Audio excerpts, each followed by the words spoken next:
Jeremy Clarkson, 61, is known more recently for his work on Diddley's squat farm in his series Clarkson's Farm. However, this has not stopped the journalist from expressing his opinions on Tony Blair, 68, after the recent petition to have his knighthood axed. Tony has been made a Knight Companion of the Most Noble Order of the Garter, the most senior form of knighthood, which has been bestowed upon all bar one of his predecessors in the Queen's reign. The decision, though, has been met with condemnation from anti-war campaigners and bereaved families of soldiers killed in Iraq, who have vowed to return their Elizabeth crosses in disgust. A petition to strip Tony of his knighthood over the Iraq War has so far received over 1 million signatures. Taking to his column last Friday, Jeremy said, "And now everyone is saying that, in the face of such huge opposition, Mrs. Queen should back down and strip the man of his gong, even before he officially gets it. Not going to happen, I'm afraid, because 1 million signatures is nothing." On the website that's hosting the anti-Sir Blair movement, more than 3 times as many people care about getting Nazanin Zaghari-Ratcliffe out of Iran. And more than 1 million put their name to a campaign to stop animal abusers from ever owning a pet again.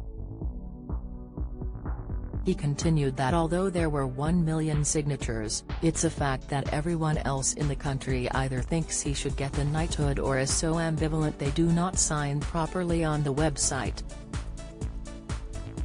Tory Cabinet Minister Michael Gove has spoken out about this, saying the honour was entirely appropriate for Tony. He told Sky News on Monday, "I think we should all recognise that he served this country, he continues to serve this country, and I don't think it's possible for anyone to be in a position like that without attracting controversy and without inviting opposition.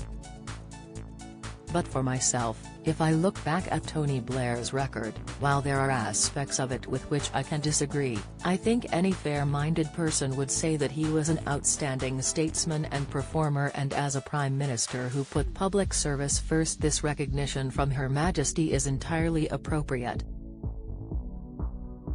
Michael's comments come after 5 parents of soldiers were united in their grief over the fury of Tony's knighthood.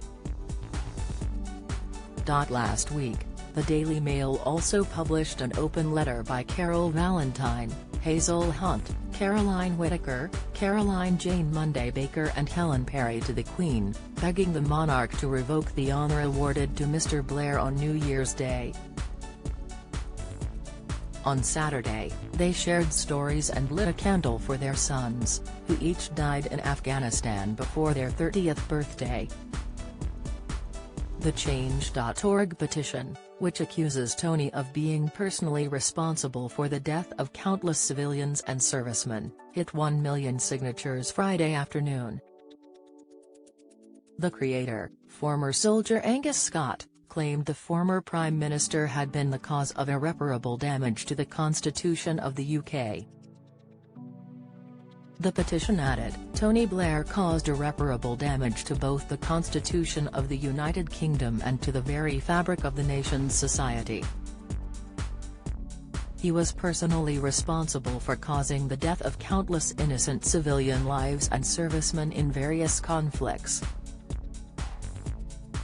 For this alone he should be held accountable for war crimes. Tony Blair is the least deserving person of any public honour, particularly anything awarded by Her Majesty the Queen." The former Prime Minister has long faced criticism for sending troops into Afghanistan and Iraq, a decision which culminated in a devastating report by Sir John Chilcot in 2016 which found he overplayed evidence about Saddam Hussein's weapons of mass destruction.